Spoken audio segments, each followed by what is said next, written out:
What's going on, crypto miners? Welcome back to the channel. Well, we're over here at our home crypto mining compound, and I got a bunch of stuff to get done today. So I thought I'd go ahead and bring you along and update you as my community as to some of the things I have going on over here. Let's go ahead and take a closer look. So jumping into the new shed, I actually got 2 units back up and running yesterday. So nice. All my units, knock on wood, are up and hashing right now. So first one, S21, this is a 200 terahash Bitcoin miner. I ended up needing a new power supply. Power supply just randomly died. So reach out to the team over at Altair Tech, got a new power supply in. Highly recommend you guys go check them out for any of the bolt-on needs. Absolutely, they have so much stuff in stock. This guy right here, this is a Volkminer D1 15.5 gigahash. This unit I had all different types of trouble with. Actually ended up being the power supply. So shout out to the guys over at Antminer Repair down in Florida. I sent it down to them. They had to go ahead and order in. Volkminer parts are not as common. They were able to get me a replacement power supply, and that instantly back up and running. And I actually ordered a spare from them, as I have 9 total Volkminer D1s, and I want to make sure I have one in stock in case it goes bad. So on the S21, we actually have brains installed on it, and I wanted to go ahead and check on the hash rate. I haven't looked at it yet. Just over 200. Love to see it. For the Volkminer, look at that, 17 hours. Awesome. It's been up and running good. And we're at 15.3. Love the fact that we're fully up and hashing now. All right, so sometimes over here, it's not like huge projects, right? Sometimes it's the little stuff. So something that I've gotten behind on and I want to show you is like right here, I have my S21 XP installed. But something that sometimes I just forget about it, to be honest with you.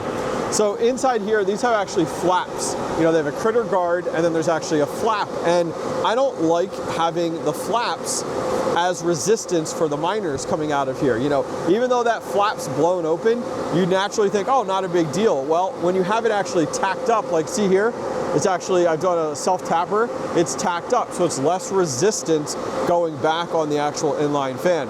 So I gotta go along, there's one here, and there's a number of them actually through the rest of these that I just fallen behind on that I really need to get on top of. The other thing I wanna do is, now that we're into spring, summer, I love these FE security cameras. I think these are like 120 bucks each. Fully solar, light on the front, battery operated. There's an app with them. Works off of wireless, and everything is stored locally, nothing in a cloud or anything. Anyways, the solar panels, you can see, start to get pretty dang dirty, especially as it kind of comes off here. So I want to get better battery efficiency off of these, so I'm going to go through today, and I got to go through and clean off all of these guys. Let's pivot real quick. Not everyone can run miners at home. Maybe your electric bill is just through the roof. The heat is just too hard to manage, and the sound is absolutely insane. Well, this is where blockopsmining.com comes in. I had the opportunity to go ahead and visit their Arkansas facility about 2 years ago, and it was truly impressive. Listen, if you guys are in the market to not only buy, but also have your ASIC miners hosted right here in the United States, go over and check out blockopsmining.com. Another one on the list here is something that you kind of forget about. You don't think about as you're doing all these things as you get in project mode. So we're on the back side of the shed here, and each project day over here, I like to go through and look for areas that like need silicone, that need to be sealed better.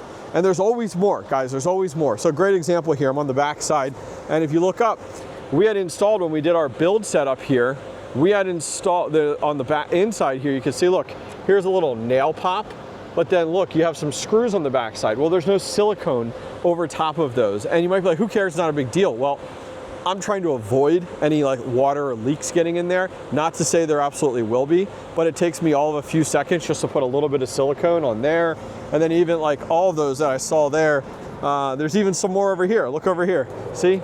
Another one right over here and all through here. So I'm gonna go through on all the sheds and just do a massive walk around and just do a silicone. It's on my project list every single time I'm over here on project days, just to go ahead and make sure that things are done right. All right, so another project we got here today. We finally gave up on this tank, spent hours working with fog hashing, lots of different scenarios, replaced the control board, which is down in here. We replaced the pump in here, and it's still not working right. So went ahead, talked with Fog Hashing. We're gonna go ahead and order in a replacement tank. But to do that, this is filled with so much oil. Today we have to empty all of it and get ready for when that new tank arrives. So one of the things I've wanted to do for a while is actually what Joey's starting to lay out is for awnings. So over top of each of the shed doors, you know, when you're working in here in the winter or high rain, you know, it'd be nice to have an awning over top of these doors here, especially during the snow. Sometimes in heavy snow, it goes a little sideways and actually, you know, you get some of that in there. So I want to put an awning on the front of each one. I found it's a cheap one off Amazon. We'll see how it does, a metal one, nothing crazy. But we're going to put one over top of here and then over top of the old shed today as well. And I think they were like $1.20 or something like that. So we're not going ahead and breaking the bank at all here, but at least can do, you know, can help us out. Our first awning is coming together. We're almost done here. You guys can check it out right here. Nice thing is it's going to put a little shade on the door. As you guys can see, we're about noon right now. So that'll take some of the sun directly off of those doors, which should help with the heat side. And it comes out pretty far. We do have to finish securing it and everything, but you can see a pretty good amount of distance there. So that'll help out a lot with the rain as well as the snow. All right, we're gonna wrap this guy up and we're gonna go ahead and get started on this one, which is gonna be a little bit more complicated as we are going into the vinyl. So we're gonna have to put some supports, 2x4 supports on the backside. All right, so we didn't end up putting an awning on here. We actually built it up and then went to go put it up, and it's not really going to fit very well the way this is, especially with that facing there. You can see it's about a 12-inch facing up there. It just didn't look right. We would have had to add some 2x4s to like level it out. I want it to look good. I want it to look clean. You know, it's that fine balance between like finding something cheap, but it's also going to do the trick, but also look good. You know, this is someone's house. The other awnings turned out awesome, absolutely. Look at all the shade it's adding directly there, which is good. But let's go ahead and hop in real quick. We're actually working on emptying the fluid out. Inside Joey's here, we added this little contraption, as you guys can see, to go ahead and keep all the oil flowing. So we got, look, even made a little mess there already. But over on this side, we're emptying everything out. So it's going to take us a while, but we'll get all the fluid emptied out so that eventually down the road here, we can replace this tank with a new one. All right, give you guys a quick update. Joey's actually working on installing these ground anchors. We got the newer models in place that we talked about in a previous video. Let's swing around here. He's actually installing them back here on our black box. So take a look.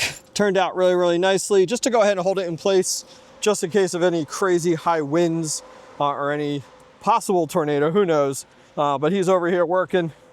You can see he's getting that in place there, which is awesome. We're also going to be adding those on all four corners of our old shed here, which actually will work out nicely.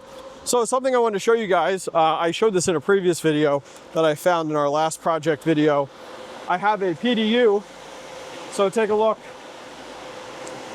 Take a look at this. So I just pulled this PDU out. Last video, I'll show a quick little clip here, shows the melted cable that I pulled out. It's from an L9. So I have a theory. I don't have that cable anymore. I threw it out. But I started to go through my cables as well. So right here, this is an Altair Tech P13 to C19 cable. Shout out, or a C20 cable. Shout out to Altair Tech. Definitely get your cables from there. So do you see how thick this is? I think this is, let me read here, 12? I think this is 12. Yeah, 12 gauge. This is 12 gauge.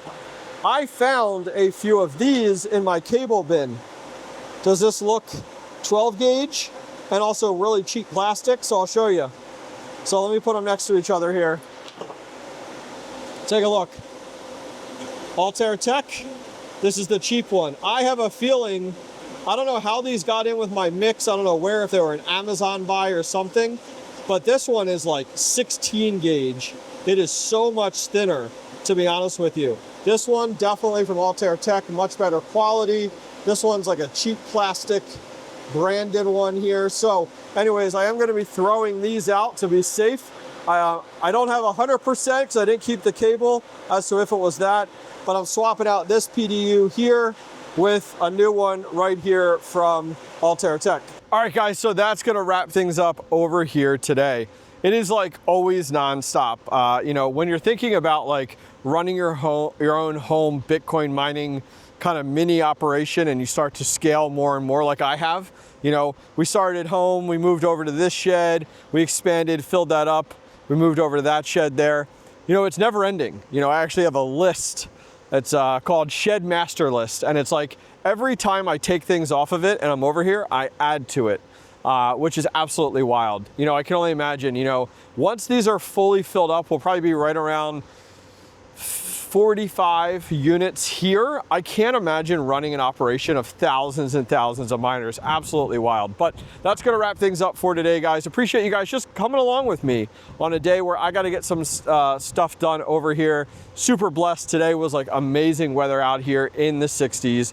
Anyways, that's gonna wrap things up for today. If you guys have any questions on like anything I talked about today or any results or how things worked out, please let me know.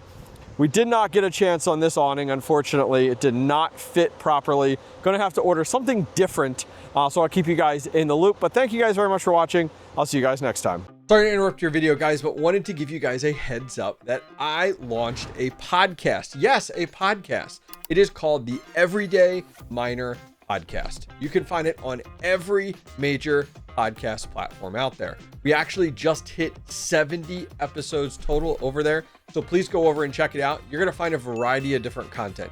You're going to find some old stuff from like 5 years ago that's still valuable. You're going to find some new stuff. You're going to find some of my long form content out there, but it's great for on the go, at the gym, your commute, or while you're at work when you went your crypto mining focus. Guys, go over and check it out on any major platform. It's called the Everyday Miner Podcast. I'll leave a link directly down below.